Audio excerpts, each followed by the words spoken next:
Hello students, Namaskar. This is Dr. Kumar Jain, Assistant Professor, Government Law College, Bikaner.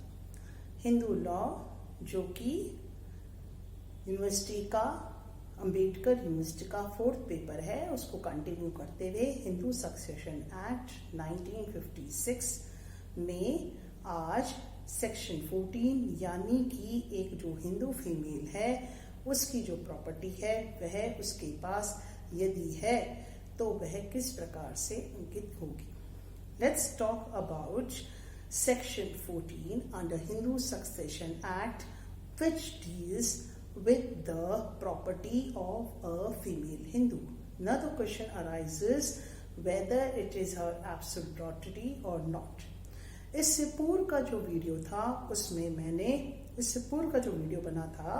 मैंने female की जो property है 1956 यानी कि जो अधिनियम पारित हुआ है उससे पूर्व की स्थिति पहले समझाई और आज आफ्टर की. उसमें 8th और 9th जो हेड था वो रह गया था. 9 हेड्स में प्रॉपर्टी आपको समझाई गई थी यानी कि यदि 1956 से पूर्व 1956 if the property was held by a female then there were 9 heads, 9 kinds of property in which she could have the deal with the property.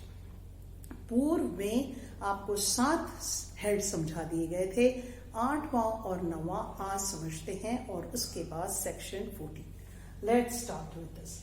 8th यानी कि 1956 से पहले जो विमेन की प्रॉपर्टी है वह यदि प्रॉपर्टी ऑब्टेन बाय इनहेरिटेंस यानी कि ऐसी संपत्ति जो कि उससे विरासत में प्राप्त हुई है.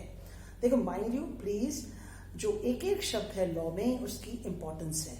यहाँ यदि प्रॉपर्टी उसे विरासत में प्राप्त हुई है तो वह प्रॉपर्टी उसकी क्या कहलाती है.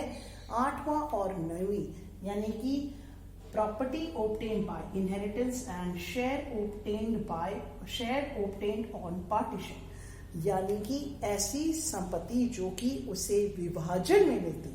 यहाँ विरासत है, यहाँ विभाजन है. ये दोनों ही शब्द इंपॉर्टेंट है.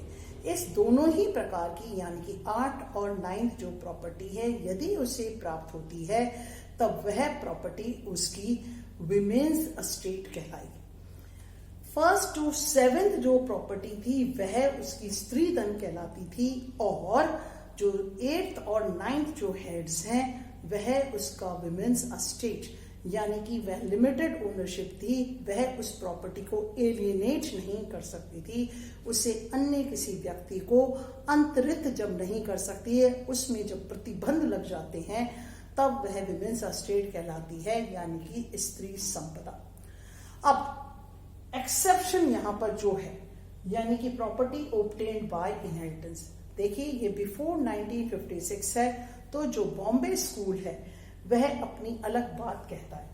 बॉम्बे स्कूल ने केसर बाई वर्सेस हंसराज 1906 में यह प्रतिपादित किया कि I am repeating again it was initiated by the Bombay schools. What? School of law, Bombay school. What?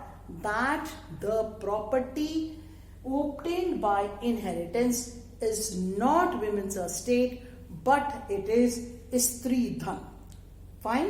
सो यह यहाँ पे बॉम्बे का एक प्रकार से बॉम्बे स्कूल ने यहाँ एक्सेप्शन लिया. एक और केस है गंगाधर वर्सेस चंद्रभागा भाई. यह 1893 का केस है और इसमें भी यही बात प्रतिपादित की क्या कि जो यदि कोई प्रॉपर्टी है वह women property obtained by inheritance यानी कि यदि विरासत में कोई संपत्ति यदि किसी फीमेल को प्राप्त होती है तो वह भी उसकी स्त्री धन ही कहलाएगा. अन्य जो स्कूल्स हैं वह इसको विमेन्स एस्टेट मानते हैं. उसी प्रकार से शेयर ऑब्टेन्ड ऑन पार्टीशन यानी कि ये ऐसा कोई शेयर जो कि विभाजन में यदि किसी स्त्री को 1956 से पूर्व में प्राप्त होता था तो वह क्या कहलाता था. तब वह भी विमेन्स एस्टेट यानी कि स्त्री संपदा. इस प्रकार से 9 हेड्स पढ़े गए, जो 1 से 7 हैं, चाहे वो गिफ्ट हो, चाहे एक्सर्शन हो, चाहे इन लिeu ऑफ मेंटेनेंस हो। इस प्रकार के जो भी उसको मिले, जो पूर्व के वीडियो में दिए गए थे, वह उसका स्त्री धन है। और ये 2 प्रकार के, यह विमेन्स